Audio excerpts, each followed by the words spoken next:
ꯑꯩꯒꯤ ꯃꯣꯠ ꯈꯤꯇꯪ ꯑꯩ ꯑꯗꯨꯝ ꯁꯤꯌꯔ ꯇꯧꯖꯒꯦ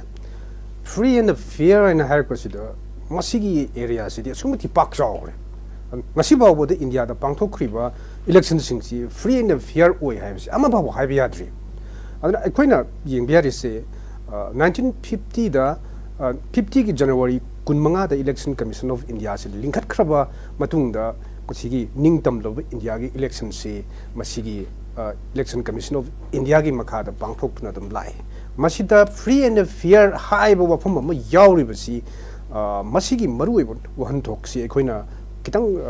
ब्रॉड ओइना अदुम येंगबसु याय अहानबदा कोई वोटर सिंगदगी हौरे वोटर सिंग से अटेंडिंग 18 years मसी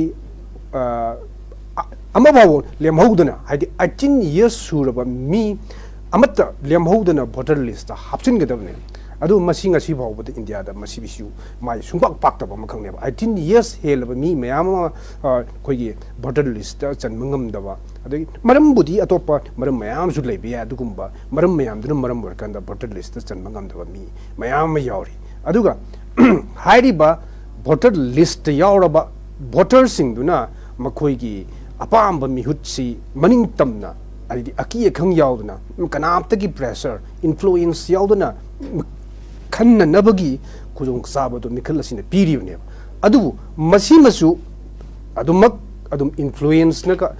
लोइनरगा अदुम लेबसिना मरम वरकंदा माकी चपचाबा हक्तु याम फ्री ओइना फंगदे हाबसिमसु मसी मसु अदुम लेरबने अदुगा कैंडिडेट सिंगदगी अमु येंगसि कैंडिडेट सिंगसिना मखोइना मिरेप अमु ओइरप मतमदा मखोई भोट खोम याबगी मतम पीरी अरोय मतम सु पीरी अदुगा भोट खोम यारिब मतम सिस्टम मखोइना मखोइबु मियाम सिने याननबा मियाम सिदेदा अफबा अदगी करी करी मयाम मा हायरगा मियाम सिकी पुनिंग सिंजनगदुइनेबा मियाम सिना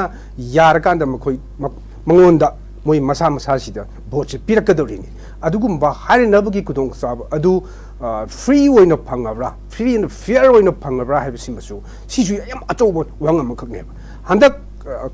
पांथोइबा 18 लोक सभा सिदा कोई फर्स्ट फेज दा मणिपुर की इनर यावरे अदुगा आउटर गिना सिसु सरुक खरा अदुम यावरगा लेबनी अदुगा 15 कॉन्स्टिट्यूएंसी सी सिसिदा अहानबगी सिदा यावगदौरिबनी अदुगा 16 यमना कोई तांग 23 एप्रिल 23 पांथोकदौरिबा अनिसुवा फेज सिदा मिखलसे पांथोकदौरिबनी अदो सिगी अहानबा फेज दा पांथोकदौरिबा कोई इनर मणिपुर पार्लियामेंट्री कॉन्स्टिट्यूएंसी की मिरेप सिंग असिना कदाई फावबा फ्री एंड फेयर ओइना मखोगी वोटर सिंग की पुनिंग सिंग सिन्नबा वोट खोंबा ngमख्रबगे हाइबसिमसु याम चौबो वांगम खक ओइरिबा हौजे अखोगी लुप मयामना हाइदि कनागुंबा मसक ममंगदी हाइनिंद्रे अदुगुंबा सिंग अदुना खरना कोई सिविल सोसाइटी ऑर्गेनाइजेशन मियामगी मरक्तगी कोई मी मयामना हाइतारे कोई मिखल ग मरी लेनबा कोई इरांग फतबसिना मरम हरकांदा वोट खोमबा लांगबा लाउड स्पीकर सिनबा अदु तोबा दा तोबा यारोयना थिंग थमे सी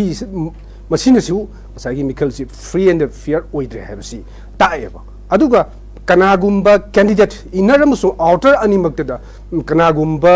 कैंडिडेट अमदा अतमनना माकी कैंपेन मीटिंग पांथोकपा कांदा नोंमई कापसनबा ब्लैंक फायर तौबा सिनचिंगबा मिफमदु थुगाइनबा होनरकपगी मवोंग मानबा खरसु अखोइ ममांग उरेबा मसिना अदुम ताई मसिगी मिखलसि फ्री एंड फेयर उइदे हाइबसि असिना मसागी कैंडिडेटुना फंगभम थोकबा हकतु मा फंगिद्रबने बसि अदुगी मथंगदा हौजिक भोट निमितसे हयेंग ओइरे हयेंगसि भोट थादनगदबसिदा वोटर सिंग सिगी हक से कदाय पाव फ्री एंड फेयर ओइगदगे हाइबसि सिदा अमुक येंगखमतमददी मसिजु अमुका अदु यामना फ्री ओइबा खोगी हक से फजना फ्रेंचाइज से फजना एक्सरसाइज तोबं ngamdabgi पोसिमदे खोइदा दुम इथेंग दिखना दुना लई अखोइना ngसाइगी वोटर अमदा खोगी मागी कैंडिडेट अमदा कनागुंबा अमदा हाइतारे वोट पिननबा खोगी nga चा पैसा पीबगी मवोंगसिमा मतम सांगनगी ममांगदगी चतरगा लाई मसे ngasi phawba kanamatan thingma ngamdri election commission na phana kanno honarabasu masing ngasi phawdi thingma ngamdri na haiba tai madugi example puthokpa haibadumsu aruba madi oiragasu madu kanagumbana thillaga taktrabasu election commission ki miyoi singna madu phage harigadi yam laina phaba yaba pune adubu ngasi phawbada yam kanna phaba hoi kogi paisa purga chalambada phaba yelingai da phaba kai sidi yam khara tangna thui adubu yaugi da bade natte mamang da paisa ga kona na mi unaringai da phai kai na haibasu adum yaugi tawge di adum phasana adum section ba yai masigumba factor mayam sino oirakanda India da ngasi phawbada pangthokkiba mikhil singsi amata free and fair oide aduga hayeng pangthokadoriba mikhil sisu total free and fair oire ana haibidusu kanamtana haiba ngamoi aduna hawjik oiriba fivam sidi aikoida leriba masi loinamak ahongba purakpa ma pathok tari voter singsu candidate singsu aduga authority mu oiriba election commission of India nasu khare hena ming changbagi tangai phadaba lain ahan round so smai tamsagi okay makha chatharak padai tamo hemchandra laksage tamo hemchandra koi handak election je free and fair oina bagi da makta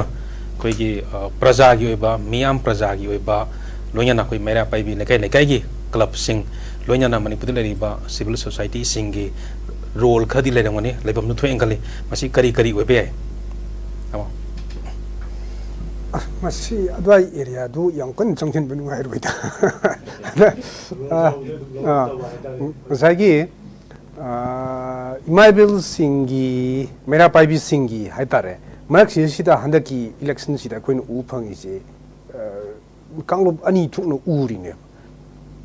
Karena mana koi pasca launing dabra kari nu angam besingi mana kita setpa.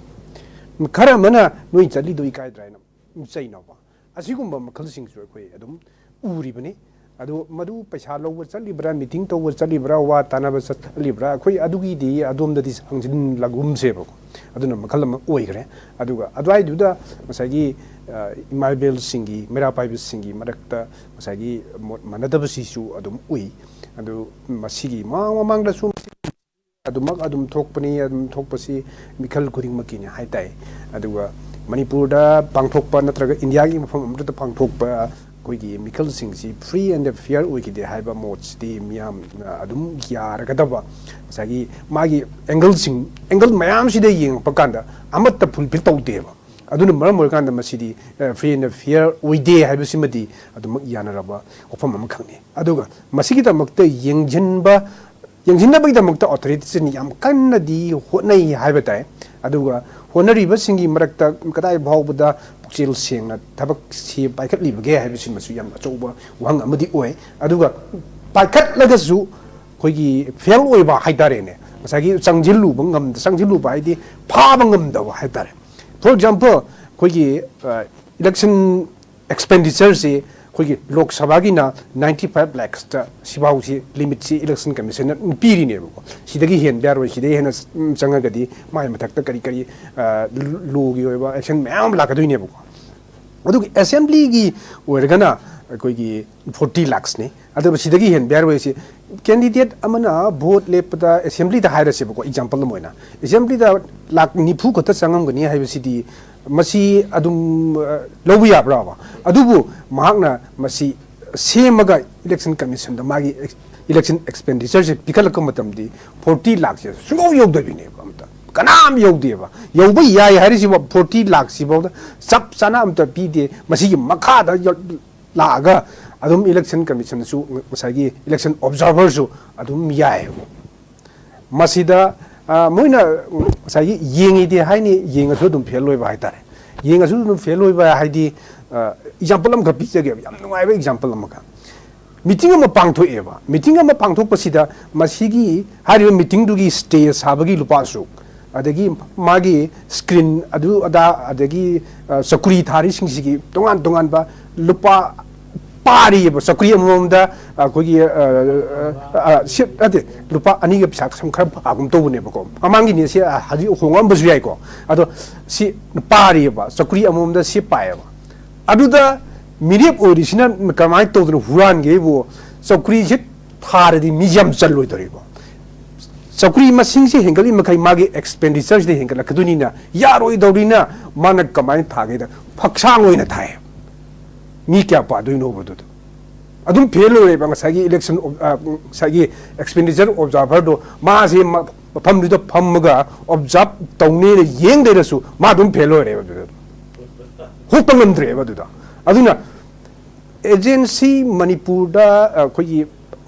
Perming लेना देना बाहर तारे अफाव agency investigation दबु ओइरसु अतै दबु ओइरसु करी करी दा मणिपुर हेक योरकपदा मकुइसिंजे मकुक ngawbagi moong ama hi he khoina dum uba miyan masu haina ba leba masi yamna lamdam sida leiriba mi sing sigi yamna hai singba haigadra aduga kari haido no masi aphabadi natie na khalli adubu masi mak hairi ba sisu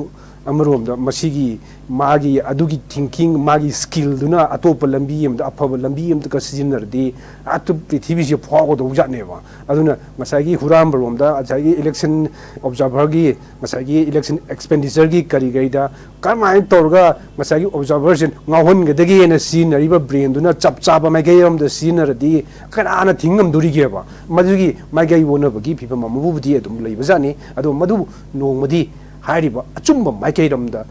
संजिलक्तना पृथ्वी सिदा नमदबा ngमदबा खुनाय अमा ओइरपसु यायन खल्ली अदुगो मसी फावबगी ओइनदी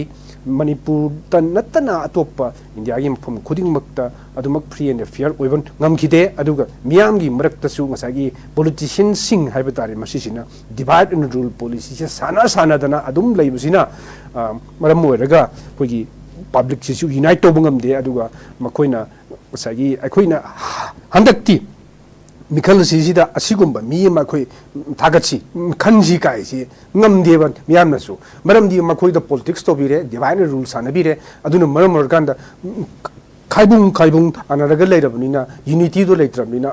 सागी अपाम अफबा मीदो खन सोंगमदेबा मसिनेबा अखोइ से अदुम लेरिसे मसिदि अदुमक अखोइगी सागी politician सिंग हाइतारे मखोइगी लू तुंग तो यावरबा मखकनी अदुना मसी होंदोकनबा होनबा हाइबसि मसु मतम संगनी अदुगा अखोइ खुदिमक मसिगी अहोंग मसि प्रोक्नबैदमक्ता पुन्न होनबिनबा अमा मथौ ताइ अदुगा इलेक्शन कमीशन ऑफ इंडिया ना पाइकलिबा थबक थबरम सिंग सिदा मरम चारबदि अखोइ मतिंग पांगपम थोइ नै स्कुल स्माइन थमजगे याम फसै तमो थगचरी तेलोकी मखा जत्रक तमो अखोइ जे अखोइना उरिबा अखोइना ऑब्जर्व तौजबदु उजरिबजे करिगुंबा अखोइना बोट चे कागे हारे मतदि पैसा पेउद्रगदि यादबगी वखलम लैरिबा नत्रगा बोट थादगदोइ मिसिना पैसा फंद्रगदि एंगोना थादनिंगदबगी पोट अम लैबा सिगी पोट लैरिबजे अखोइ लैबजे लैरिबा अखोइ सोसाइटी मणिपुर सोसाइटी आते मरुइना लैरिबा मिपुंग खुदिमक्से अखोइगी होजिकसे मपुंग फादबा सोसाइटी अमनी हाइबदा मसी चुंगदोरिब्रा तमो याम तेलमदम मसी ब्लेम से अखोइ मसेन पंतौ तौनबसी याम कन्न चुमदे अदुगा मसीदी ओइबा सिस्टम जिन ओहलकनी मीजिंग ओइनिंगदन ओइबे नते लाइफ सगी पॉवर्टी हाइबसिना मसागी फ्री एंड फेयर ओइबा इलेक्शन अमो ओइरक तबगी मरम फैक्टर अमो ओहले हाइबसिदी मसीदी ककनिंगाई ओइद्रबा याउद्रबा मखंगनेबा अदुगा मसीदा सप्लीमेंट तौनिंगीबा मखंगना मियाम सिगी माइंडसेट अखोइना लुचिंगबनी अखोइगी लुचिंगबनी हाइना खनगिबसिंगसिना अखोइगी अपाम्बा थबकसिंगसे सुंदौ थौरक्तबा मयाम अमा उगिबसिना मरम ओरकांदा लौबा यारिङै मिखलगी मतमसे लाकपसि मखोइना खोइदा हाइजरकप मतमनी अखोइना मिखलसे हेक लोइबा माना अदु अदा ओइगी मतमदि अखोइसे संगहनिङोइदबा मतमनी अदुना यारिङैदा तौरसी हाइबगी माइंडसेट अमसु याउरि थाजद्रेबा आमदा अखोइगी मियामसिना अखोइगी लुचिंगबसिंगसे थाजदेबा अदुना मरम ओरकांदा यारिङैदा अखोइगी लौबा याबा तौबा याबा होगसेन हाइबनेबा अदुगा मदुसु अखोइगी लुचिंगबनी हारिबा अखोइगी मिरेपसिंग हाइतारे मसीनसु मसीगी माइंडसेट मुखोइदसु मसीगी यावरगा लैबनिना मखोइनसु भोटसिदा आई पैसा पिहौद्रदी आई भोट काररोय हाइबगी माइंडसेट से मंगोंद लैरिने अदुना सिसिदा लैरिसे ꯑꯅꯤꯁꯦ ꯀꯅꯥꯗ ꯃꯔꯥꯜ ꯁꯤꯕ ꯍꯥꯏꯕꯗꯣ ꯇꯣꯛꯑꯀꯥꯟꯗ ꯑꯅꯤꯃꯛ ꯁꯦꯝꯗꯣꯛꯃꯤꯟꯅꯕ ꯑꯃ ꯆꯪꯉꯦꯕ ꯑꯗꯨꯒ ꯃꯉꯣꯟꯗꯅ ꯃꯥ ꯂꯥꯟꯕꯅꯤ ꯑꯗꯩ ꯄꯤꯔꯤꯗꯨꯅ ꯂꯥꯜꯂꯤ ꯂꯧꯔꯤꯗꯨꯅ ꯂꯥꯜꯂꯦꯅ ꯁꯨꯝ ꯇꯧ ꯂꯩꯇꯥꯔꯒꯗꯤ ꯌꯦꯟꯕꯤꯒ ꯌꯦꯔꯨꯝꯒ ꯀꯅꯥꯅ ꯍꯟꯒꯦ ꯐꯤꯕꯝꯗꯨꯗ ꯑꯗꯨꯝ ꯂꯩꯔꯒ ꯑꯩꯈꯣꯏꯁꯦ ꯁꯣꯂꯨꯁꯟ ꯊꯤꯕ ꯁꯨꯡꯈꯪ ꯈꯪꯉꯣꯏꯕ ꯑꯗꯨꯅ ꯍꯧꯖꯤꯛ ꯑꯩꯈꯣꯏꯅ ꯁꯦꯝꯗꯣꯛꯍꯧꯒꯗꯕꯗꯤ ꯑꯩꯈꯣꯏꯒꯤ ꯋꯥꯈꯜꯁꯦ ꯈꯤꯇꯪ ꯄꯨꯟꯅ ꯈꯟꯊꯃꯤꯟꯅꯕ ꯑꯃ ꯃꯊꯧ ꯇꯥꯏ ꯃꯁꯤꯒꯤ ꯑꯑꯣꯟꯕꯁꯤ ꯄꯨꯔꯛꯅꯕ ꯍꯥꯏꯕꯁꯤꯗ ꯑꯩꯈꯣꯏꯁꯦ ꯃꯀꯣꯛꯇꯒꯤ ꯃꯇꯣꯟ ꯐꯥꯎꯕ ꯁꯦꯝꯗꯣꯛꯄ ꯃꯊꯧ ꯇꯥꯔꯤ ꯑꯩꯈꯣꯏꯒꯤ ꯃꯤꯔꯣꯜ ꯈꯔ ꯆꯪꯉꯒꯁꯨꯀꯣ ꯃꯁꯤ ꯁꯦꯝꯗꯣꯛꯅꯕꯒꯤꯗꯃꯛꯇ ꯑꯩꯈꯣꯏꯒꯤ ꯏꯖꯨꯀꯦꯁꯟ ꯁꯤꯁꯇꯦꯝꯁꯤꯗ ꯐꯖꯅ ꯉꯁꯥꯏꯒꯤ ꯃꯁ꯭ꯋꯥꯏꯒꯤ ꯃꯇꯥꯡꯁꯤ ꯍꯥꯞꯄꯛꯑꯒ ꯁꯦꯝꯃꯛꯑꯒ ꯃꯗꯨꯃꯥꯏꯅ ꯁꯦꯝꯗꯣꯔꯛꯄ ꯅꯠꯇ꯭ꯔꯒꯗꯤ ꯍꯧꯖꯤꯛ ꯑꯩꯈꯣꯏ ꯍꯦꯛꯇ ꯄꯩꯁꯥ ꯂꯧꯅꯔꯒꯨꯝꯁꯤꯀꯣ ꯀꯥꯏꯅ ꯑꯩꯈꯣꯏ ꯃꯌꯥꯝ ꯑꯩꯈꯣꯏ ꯃꯤ ꯂꯤꯁꯤꯡ ꯈꯔ ꯇꯤꯜꯂꯒ ꯍꯥꯏꯅꯔꯁꯨ ꯌꯥꯔꯣꯏꯕ ꯑꯗꯨꯝ ꯍꯦꯛꯇ ꯀꯩꯅꯣꯝ ꯇꯧ ꯂꯩꯔꯝꯒꯅꯦꯕ ꯑꯗꯨꯒ ꯚꯣꯠꯇ ꯄꯩꯁꯥ ꯌꯦꯜꯂꯔꯣꯏꯁꯦꯅ ꯀꯦꯟꯗꯤꯗꯦꯠ ꯈꯨꯗꯤꯡꯃꯛꯁꯤ ꯈꯣꯝꯒꯠꯂꯒ ꯋꯥꯔꯤ ꯁꯥꯔꯁꯨ ꯑꯗꯨꯁꯨ ꯌꯥꯔꯣꯏꯕ ꯑꯗꯨꯅ ꯌꯥꯔꯣꯏꯗꯕꯅꯤ나 ꯃꯁꯤꯗꯤ ꯃꯇꯝ ꯆꯪꯈꯤꯒꯅꯤ ꯑꯗꯨꯒ ꯃꯀꯣꯛꯇꯒꯤ ꯃꯇꯣꯟ ꯐꯥꯎꯁꯦ ꯁꯦꯝꯗꯣꯛꯃꯤꯟꯅꯕ ꯑꯃ ꯃꯊꯧ ꯇꯥꯏꯌꯦꯅ ꯁꯨꯃꯥꯏꯅ ꯊꯝꯖꯒꯦ ꯌꯦꯁ ꯑꯣꯖꯥ ꯍꯥꯏꯅꯤꯡꯉꯤꯕ ꯌꯥꯔꯕ ꯑꯣꯖꯥ ꯑꯩꯈꯣꯏ ꯇꯥꯃꯣ ꯍꯦꯝꯆꯟꯗ꯭ꯔꯒꯤ ꯋꯥꯐꯝꯗꯨꯗ ꯇꯥꯃꯣ